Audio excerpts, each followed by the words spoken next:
Hello, and welcome to another episode of the Mind and Body Understanding podcast, hosted by Jeff Pharion, brought to you by Pharion Counseling LLC, and presented by the Foolproof Entertainment Network. As always, we are here with your host, Jeff Pharion. How's it going, Jeff? I'm doing well, Mike. How are you doing today? Doing all right. Excellent. Today we have as guest one of my four sisters-in-law, three sisters of my wife, and then my brother's wife. And she's been a nurse for a long time, and she's going to talk to us about nursing here in 2020, 2021, the era of the pandemic. But what I want her to do first is tell the audience one interesting thing about her that maybe people who are listening are unaware of. Go ahead, Patty. Well, I would say there's probably not a ton that's that interesting about me. But for those who know me as a nurse or a midwife, and they may not know, I have a big background in music, once upon a time. What was the biggest performance that you put on? Where you were in front of a large crowd and you performed and you knocked it out of the park? What was that night, that moment? My favorite performances, I can always place one, was always when I was at Capitol and I was in the chapel choir. Those were always my favorite performances because emotionally, it was an emotional experience. So were they as well just as a musical experience. School performances, or did you perform publicly, or how did that work? I didn't do a whole lot after school as far as singing, other than I did weddings. I sang at weddings and No, I mean with in the church things, Capitol but choir. with Capitol, that was during school. So it was just That was how I spent my college school for spring break. school. Those are powerful. On I mean, how many tours. people were in that chorus? I would say there was probably 80 or so, Wow. give or take. They were pretty big. Did you wear like all purple jackets or something? Oh, we had these robes. Robes. Purple velvet robes. Nice. With like a cream colored thing over top. Yeah. So. Well, I've seen your daughter perform with the red coats, right? The red jackets. Oh yeah, she hasn't sung with them for a few years. That was She always loved to do that. So That now was- she's when you have moving up to 80 school people things. with the same jacket on and they're singing like you folks sing. It's awesome. It's a great show. So, Mind and Body Understanding wants to understand how nurses are coping with the pandemic, how they're coping with their own mental health. And so that's why I asked you to come on the show. This is the main reason that I want to talk to you is what are nurses doing? What's the evolution of the nurse in the last even 12 months since this pandemic hit hard, and what's happening out there with nurses? Well, there's so many different kinds of nursing, but hospital nurses, Yeah. I mean, hospital nursing has changed. That's a gotta be ton the in most last stressful. year. It's very stressful. Yeah. You know, as a nurse, you become used to, and you know, I don't know if that's sad to say, seeing patients pass away. Sure. You know, and when you know you can help them, and you help them, then that's always gives you kind of a boost. Sure. But you know, we see life, we see death. This past year, for a lot of nurses, you know, getting a new patient, and if it's a nurse who's working on a COVID unit, getting a patient who's admitted with, you know, COVID symptoms, and then seeing them deteriorate, Yeah. you know, you can be hopeful that you help them, but a lot of nurses, you know, have succumbed to being like, okay, you know, we know when this one's not going to make it. Well, this is And something it's that very difficult. this is something that I've only experienced from watching television. I have not lived it. I have not even gone to a hospital during the pandemic that I can recall. From what I understand, I think that it's lightening up now, but families can't even be with the patient with COVID when they have COVID in the hospital. So their family's removed. Is that right? The nurse is holding an iPad to, you know, help them patient FaceTime their family. My gosh. And so, to me, that's got to be the most exasperating moments of a nurse's career is you are the guys or gals in the man or woman's family in that situation when they're laying on their deathbed, it's You're the one holding their hand. And most of these patients are intubated. A lot of them do become intubated.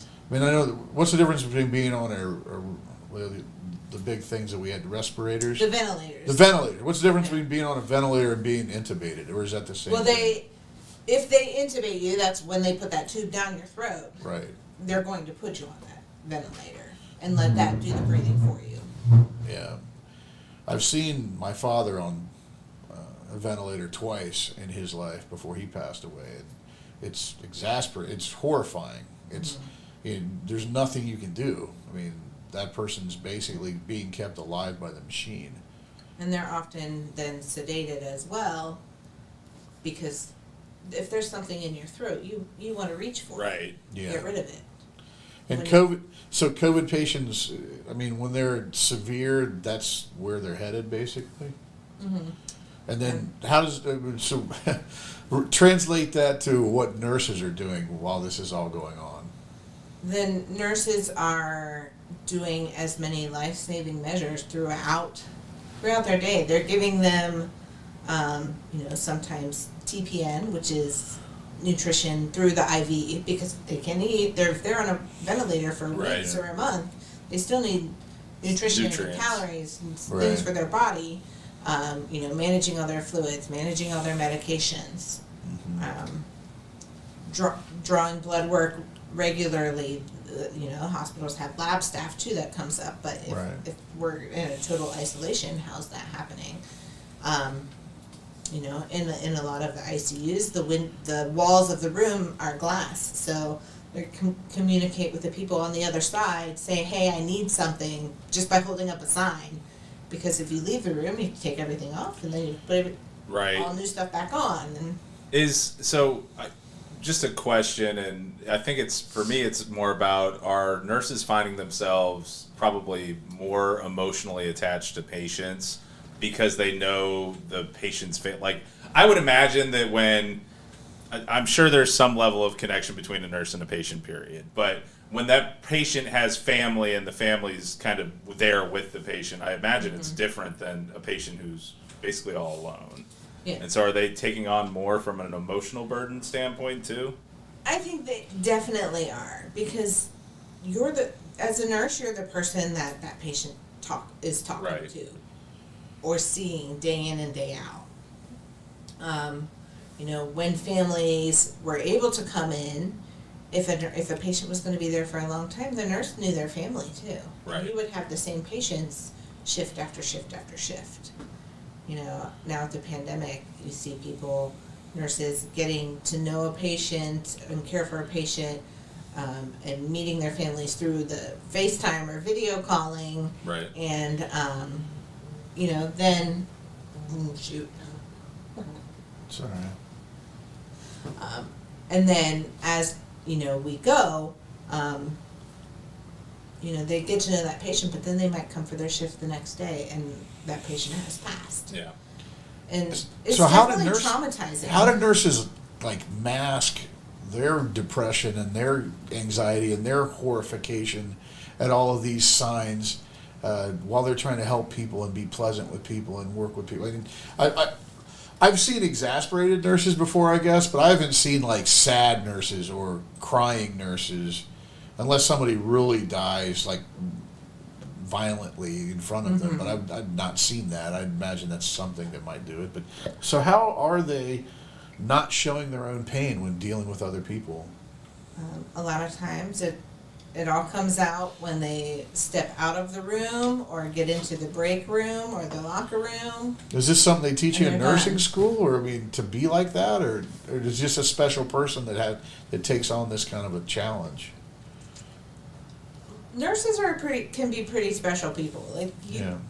They'll show their emotion when it's okay to. Yeah. But it's not their place while they're in the room with their patient, to be sad and tearful. They have a job to do, But even when the to help family's and removed, comfort everyone else. and this person's reaching for desperate help, and just wants to see their loved ones, and there's no one, and all the person can reach for is this nurse that's in the room with them. then he or she is going to comfort and support them, But and without hold their hand. And without breaking down. I've cried with a patient before. Yeah, You know, it definitely happens. sure. But you know, with so much death and dying and mortality because of the pandemic, it's hard to say how many people are just putting up this stone wall and kind of becoming numb to it and keeping it all inside. Has there been a rise or a fall in the number of nurses in the last year? Well, there's definitely still like nursing schools going on and things like that. But as far as nurses who work full time in the hospital, a lot of nurses that I've talked to who have been long time nursing, bedside nurses, are ready for a break and to get out and find something different. But there's because not. they need, Do you notice that there's a drought of nurses in the hospitals around town here, or not? There are in certain ways. So each type of nursing, each type of unit, you know, Right. an orthopedic nurse isn't an ICU nurse. Right. Have they had the same training initially? Yes, Sure. but then their experience is different. So they, as far as you know, what they have that experience of taking care of, you know, is different. You know, a labor nurse is a labor nurse. Labor nurse is an OR nurse and a labor nurse and a postpartum nurse and a medical nurse, and you know, you deal with a lot of things. But you know, then you have that nurse float to a COVID unit, Right. and Well, and for a while, it sounded like that they were pulling people basically out of nursing school early, even, like, or accelerating that. They were like basically foregoing wrapping- some. They were foregoing some of the clinicals, Right. and like saying you can just go ahead and get active. Like it's like the where you go and you shadow or whatever it's called. doing more during their clinical rotations Yeah. for sure. Yeah. And then I think initially there were some, you know, nurses who were being hired and being allowed to start, you know, maybe before they took their board examinations. Yeah. and things like That's that. I heard that was before Yeah. boards. And then they always had, you know, no matter what, you know, if they were at that stage, they still had that kind of seasoned nurse overseeing them Right. in the hospital setting. You know, and they have those people there to talk to or ask questions to get help from if they need it. I mean, this could be considered like a war almost against this Absolutely. virus. And I know that when men and women come back from war, they're not the same people as when they left. And I can't imagine it's much different. I mean, there's different aspects, of course, but when nurses come back after a year fighting this pandemic, they're not going to be the same kind of people. Are they getting the help that they need? Are they reaching out and trying to, you know, find ways to get through this? A lot of nurses that I know and that I have had the experience to talk to about things like this, you know, they're just so stoic and they don't Are hospitals, I always guess. seek the help. Yeah, I guess my question is: are hospitals encouraging them Right. to like seek the help? Are they Absolutely. providing Okay. it? Yeah, so the hospitals are trying. Now, as far as providing it, you know, a lot of the hospitals, when we were at the peak in December here, they were stretched so thin. Right. They could offer those services, but how much they had to really give Right. became the issue. You know, we do get our, you know, daily email updates from the hospital systems. You know, here are our numbers. Here's what we're offering. We're in, you know, in here in Columbus, we have a lot of religious affiliations in Right. our hospital systems. So they're offering chaplaincy. You know, talk to the chaplain. All of the hospitals are offering. You know, that employee services as far as providing this opportunity to come and seek a I counselor. mean, I imagine hospitals have at least Get a counseling. number of counselors and a number of priests and clergy and They're having pastors, remembrance services. and a number of even psychiatrists. Absolutely. But you said the word stoicism or stoic earlier. Would you liken that to like feeling that counseling is not worthy of their, I mean, not, I'm saying this wrong, where they feel that counseling is not effective, like it's not really something. No, not at Because a all. lot of people don't believe in counseling because they think they can just handle it.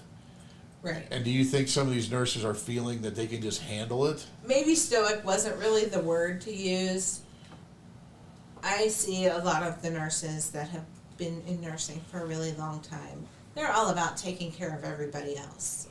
They're going to put their health. Is it a matter of physically pride? and mentally. Is it on the back pride? burner. No, because you might need something more than they do. Well, that's fine. So but if they I know. go back to the airplane thing that I said in other episodes, if you can't put the mask on yourself, how can you put the mask on someone else? If you are feeling this, and you've been through 7 weeks of, straight 12-hour shifts, 5 days a week, way more than you've ever worked, and you're just burnt at both ends, how can you help someone else? I mean, that's the point I'm trying to get at, is are they trying to do too much? I see newscasts with nurses that have like the deep scars and like facial imprints from all the masking and different coverings that they have to wear all day. And I'm sure it's exasperated more with pandemic than it was. I'm sure they wore them before anyways, but now it's even worse. And I don't know how. I mean, I'm just thinking of it personally. I would be worn out. I'd be screaming for help. So I don't know where you They are are. with that. They need to take their vacation time when they Vacation. have it. There's But a then here's the novel idea. thing, right? Everybody wants to go on vacation, but you take your vacation time, or you're just going to stay. Then you have to home. quarantine for 2 weeks when you get back. Right. Doesn't matter. But then is it okay? Does your unit have the staffing for you to take that vacation time? Right. Going back to the earlier Who's going to conversation. cover your spot? Yeah. So, but I think So- more and more these nurses are they're drained and they need a break. How They're would you- realizing that they need a break? How would you clinically term the mental health concerns that nurses face right now? How would you term it? What kind of concerns are there, mental health wise? Oh, severe depression. Severe depression. Severe depression. Not just we see a lot of there, it. there's differences. There's different levels exhaustion. of depression for sure. Exhaustion. Exhaustion. Okay, I'm trying to frame that Let me into see. the DSM-5. I'm not sure. Exhaustion, like mental exhaustion. Mental exhaustion. Sure. Okay, that's You just know, high levels of They stress. throw around the phrase burnout all the time. Yeah. There is a clinical term for burnout. It's not coming to mind at the moment, but I know that is a real thing for sure. What else can you think of? You know, the anxiety state at the beginning of the pandemic, Yeah. and even throughout the entire year, of bringing something home to your family. Right. Sure. I mean, that's huge. Well, let me ask you this, and this is a question I've had about nursing for a while now. Do brand new nurses, right out of school, go in thinking that they're going to save every patient? And then they come to how long does it take to come to the reality that you're not? And that this is there's a give and take in every single day you go to work. Right. How long does that really take? I mean, am I wrong? Do they come in with do what they teach you in nursing school? I think they try to teach you in nursing school that you are going to see death Yeah.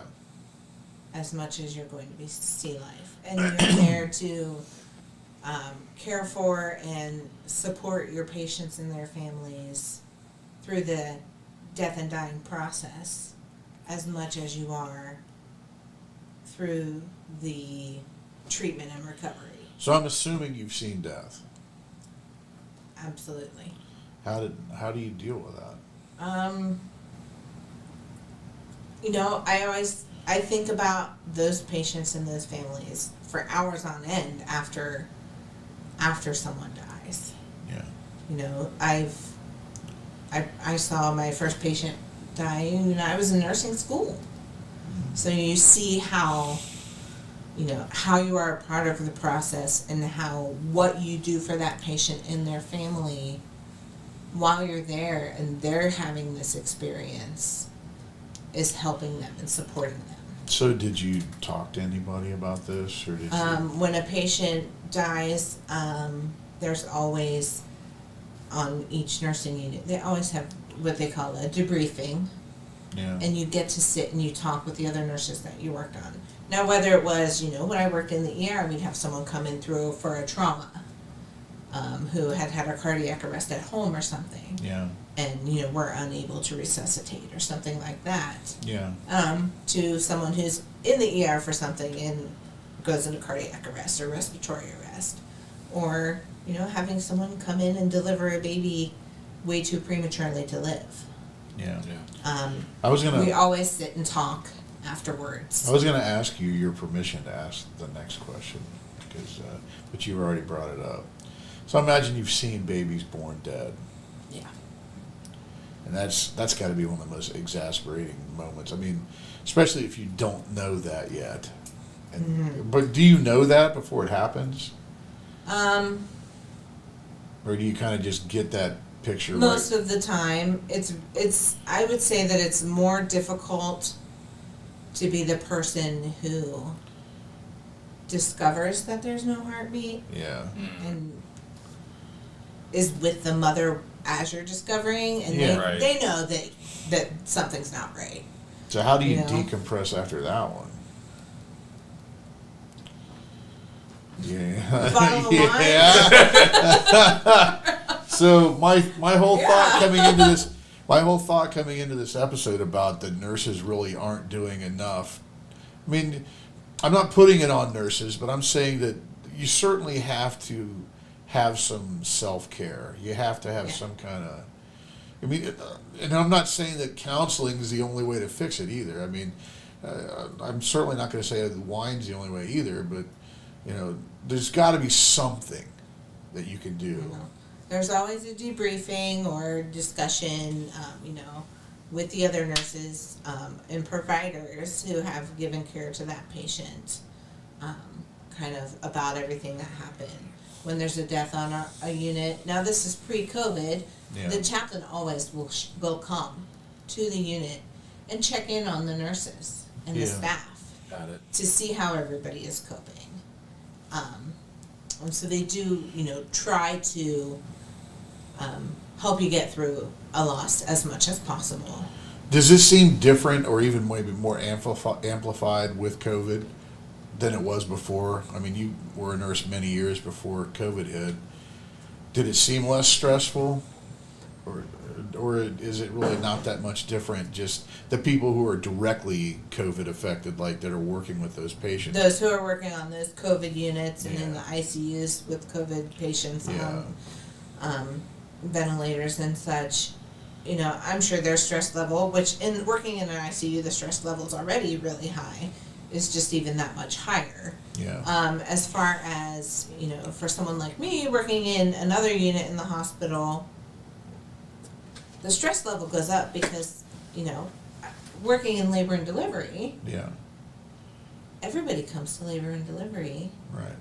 You don't know, has someone been exposed, and then they're going to come and expose me. Everybody would just hold that the baby, heightened right? sense. Everybody would hold the baby when it's Yeah. able to be held. And that's not happening at all, is it? No. And now there's just that heightened sense of, okay, everybody who gets admitted, even to have their baby, gets tested for COVID. Right. So I've delivered babies for moms who are positive of COVID, and having that N95 mask on my face, I mean, those suckers put a lot of pressure on your face. Right. I think the most I've had to have one on is maybe for 2 hours, Yeah. which is a long time. Yeah. Sure. And you go home and you have these marks for days. I can't even fathom being a nurse on a unit where 3 12s in a row, you have that N95 on your face the whole 12 hours. That's those are the people I've been seeing on the news, and it's just like they have Bruises, open sores, yeah. Ugh. So Poor people. So, how much different is it now? I mean, is it something that people will finally figure it out, that they will get help, or they'll go and be at least debriefed, as you say. So there's no choice in that one, right? They just do No, it. that's something that is always. And if in the debriefing they see that there's more concern, I mean, have you ever seen a nurse that was basically taken off the job because of mental health concerns? I haven't personally, but I have spoken to a couple of nurses who have left hospital bedside nursing because they couldn't cope Okay. with Makes sense. with that environment. Well, let's round robin here, and everybody will get a chance. What would be your recommendation for the best self-care? Like if you were recommending to a nurse, Patty, what would yours be?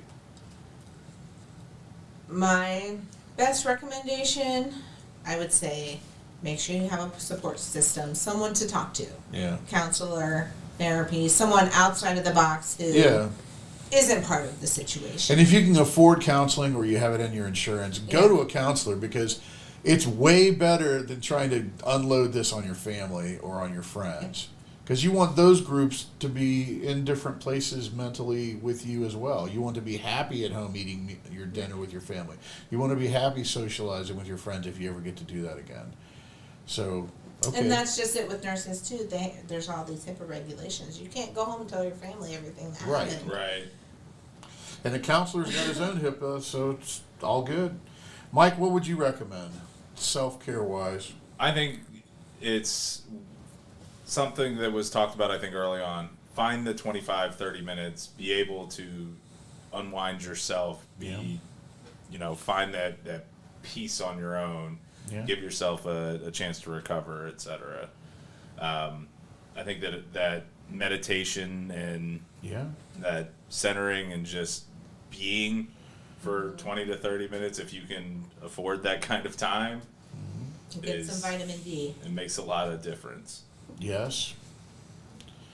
All right, so I'm going to be more clinical. Okay. Well, I think that's appropriate.